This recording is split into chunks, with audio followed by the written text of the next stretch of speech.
the bottom line is you can't recession proof your business. It's like, so I live on the Gulf Coast and we have hurricanes periodically. It would be like me saying, I'm going to hurricane proof my house. Well, unless I'm making a concrete bunker, probably not going to be able to, and it's not going to be a very good place to live, by the way, when there's not a hurricane. So we can prepare. We can prepare for hurricanes and we can prepare for recessions. Welcome to the Live Truly Free podcast. George, what do you think of all these YouTube videos and titles like don't buy anything for the next 18 months? And then all these billionaires and millionaires like Elon Musk and Jeff Bezos and Robert Kiyosaki offering these warnings about some impending economic doom. Yeah, I've been seeing this stuff, and it seems like it's a lot of hype to me. And I've also noticed these are videos coming from Elon Musk. It's somebody grabbing Elon Musk and sticking him in their video, so you click through and watch their videos. But yeah, they're talking about the worst economic headwinds ever. It's scare, scare, scare. Yeah, or they'll be telling you they'll build you up with all that scare, scare, scare, and then they'll say, oh, this is how you recession proof your business, which how can you even do that in the first place? And so with that being said, George, I want to ask you, have you ever had a time where you've taken a company through a recession and helped them prepare for one? Oh, yeah. Been through a few of these. And, the thing is, they're speculating. This is what everybody needs to understand. They may be right and they might be wrong. We'll get into some of that. One of the worst, actually the worst, was we had borrowed millions and millions of dollars. And we were building a huge plant. This was in the Atlanta area. And it was going to be a second plant for this company. And it was going to like triple or quadruple production. And right as we were like fully into the debt and into the construction phase, it hit. The recession hit, and this was more of a recession. Actually, it was more of a depression in an industry. So this is metals, ferrous metals, so that's iron, or non-ferrous metals. And this was a shredding operation. So what it basically did, we were building the world's largest shredder. That's what we were doing. You could literally drop a 747 airplane into this thing, and it would come out in fist-sized pieces of steel in like 2 minutes. Oh my God. I mean, this thing was massive. And metal prices just went off a cliff. This was right at the turn of the century, okay, if you guys want to know, if you want to look it up. And so we were faced with a huge problem. Yeah, so you're building the world's biggest shredder, right, at a time that produces metals, at a time where the metals it produces are about to be bottoming out. You have to still navigate the business through that. And you also said something about recession in a specific industry. So before we go a little deeper, figured we should start off with like, what is a recession and why are all these articles telling everyone not to buy anything? Technically, the economic definition of recession, and most people tend to agree to this, is 2 quarters of negative economic growth. And typically they're looking at GDP, gross domestic product. Yeah. And so when you're talking about these headlines that say, don't buy anything for the next 18 months, that actually causes recession, or it's one of the causes. There's a lot of causes. But if nobody buys anything, you're going to have an economic decline. Their answer for recession proofing your life or your business or whatever they're trying to get is not to buy anything. Actually, it's going to bring on a recession, which makes me wonder, are these people, is there some great conspiracy going on here where they're trying to bring up recession and cause a recession? Or that they've hedged their bets in a way that would be beneficial towards a recession? Or they're just too stupid to know. I mean, these are some pretty rich people. I imagine they got to know the basics of a recession. Keep in mind, I haven't watched like that particular video, but there's a series of these videos out there with, Jeff Bezos, you mentioned, and others. And they're just grabbing what these guys say and they're putting it together to get to whatever they're trying to say. So who knows what Elon actually saying. Yeah. Yeah. With your world's largest shredder, Right. how do you get through the recession if you're building this huge capital investment and at the same time what it's producing is continuously decreasing in value? If you look at the charts, I think the year was 1999, and it you look at it and metal prices are just like the stock market. Okay, you just look at the Dow Jones and it's just trucking along, right?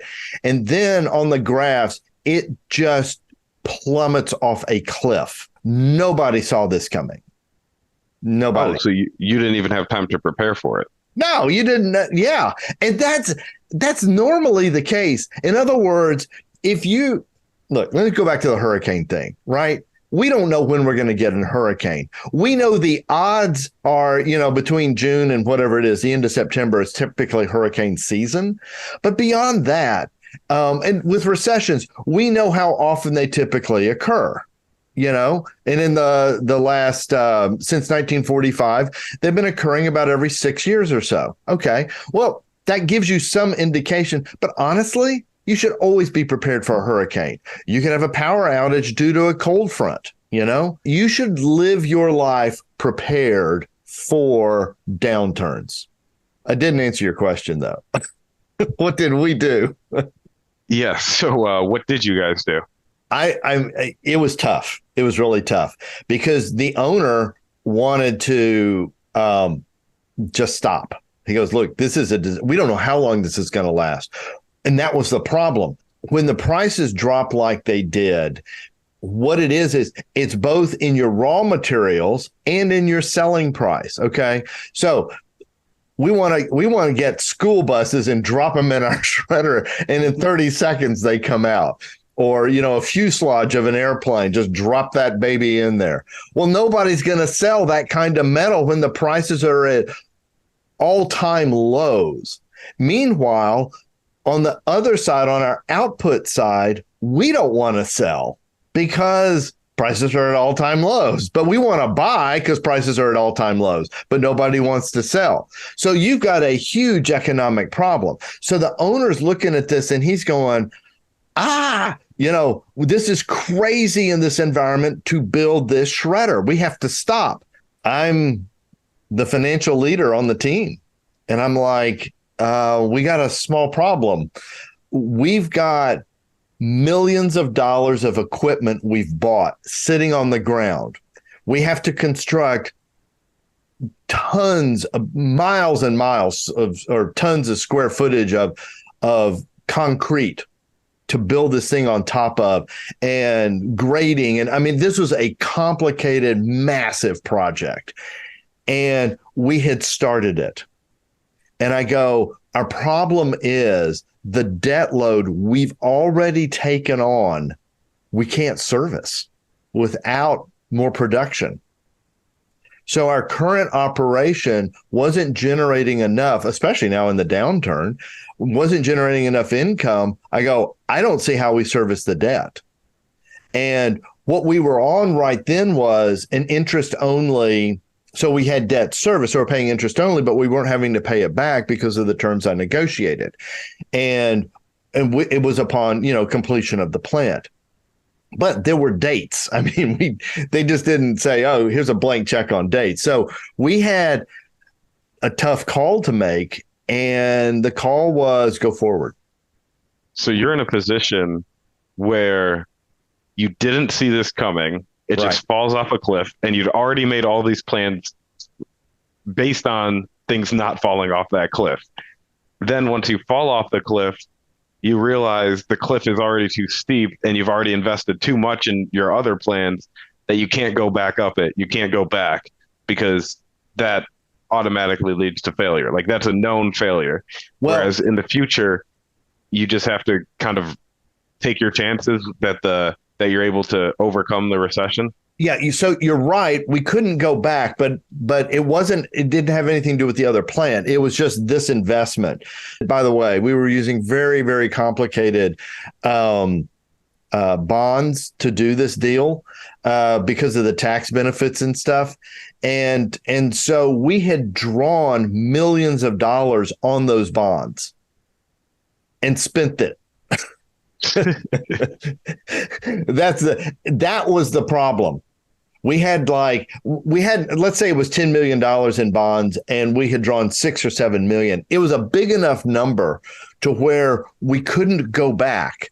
And we still had to go spend probably another $10 million just to put the whole plant together. We just had to roll the dice and press on. As you pressed on, did you have to change the initial plan a little bit at least to modify how you're building the new plant or anything like that? Or was it, there's just nothing else we can do, we have to go with what we originally planned on? So there were some real positives about the company. And the company was in a strong position. So we had ramped the company up so that we had a strong balance sheet to be able to take on this expansion. And that actually helped us in the whole downturn. And also we had a good relationship with our bank and bankers. It was a group where, look, they don't want us to fail either. Okay. Yeah. Everybody wants this to be a win, because if we win, the banks win and the bonds win and the city wins. And actually this was in Gwinnett County, but which is part of Atlanta. But so the whole thing, nobody wants you to lose, but nobody can figure this thing out. And then it's all made worse by the fact that you're in the midst of a recession that you didn't see coming in the first place. So you don't know when it's going to end, and you don't know how much worse it's going to get. Right. And that's essentially the crapshoot. The crapshoot was, what if we get it all built? Right then, we were okay. As long as what we didn't know was, like, when we get it finished, where will we be in the recession? Will prices be coming back or not? And with all this, what's the first thing that you have to do? I know we've kind of talked big picture here, but what's like the first thing you're doing as a recession's coming or as one's hitting to be as prepared as you can be? In any time, cash is where you want to be. You need cash. And if you've got a strong cash position going into a downturn, you're in a much stronger position, because look, prices go down. Well, we could buy, if you're willing to sell us your, junk cars and your refrigerators and all this kind of stuff that we would bring in. And there was still sales, because people have to get rid of this stuff. So we're buying low. Now, with cash, we could buy, but we didn't have to sell. We could wait and you see, we could wait and see on the prices. And some sophisticated listeners may be going, well, why weren't you hedging with futures and things like that? Well, in our non-ferrous department, we did do hedging, and we did make money through hedging and options and futures and stuff like that. But it was just hedging on what we're buying. So it's not like we weren't playing the markets. We were just using it to protect our profits. Just having the cash makes it possible. You're not scrambling for funding. So in other words, you can take advantage of the downturn with cash. And it sounds like just by having that cash, it opens you up to all these opportunities. And it sounds like there's just a world of opportunities we need to talk about and explore on how the cash can help you actually navigate through the recession, like get a little more tactical and strategic. So yeah, that's a great idea, AJ. Let's do that. So this is kind of a big picture on the recession and how to look, don't buy into all the hype and that sort of thing, and prepare. And so let's get into some practical ways you can prepare. So the punchline to the story is, as the plant got completed and it was coming online, metal prices were recovering, not back to the level they were, but they were coming back enough. And over the next couple of years, the company did fantastic. Because as we get into a recession discussion, you're going to discover you have these downturns, but then you have a much longer upturn period. And that's what we couldn't have timed it any better, as it turned out. Not that we're geniuses. That wasn't the case. But I will tell you this, that one of the things we did to manage through it was we managed our profitability. And so check out this episode right here on how to do that with dynamic budgets. And until next time, may you live truly free.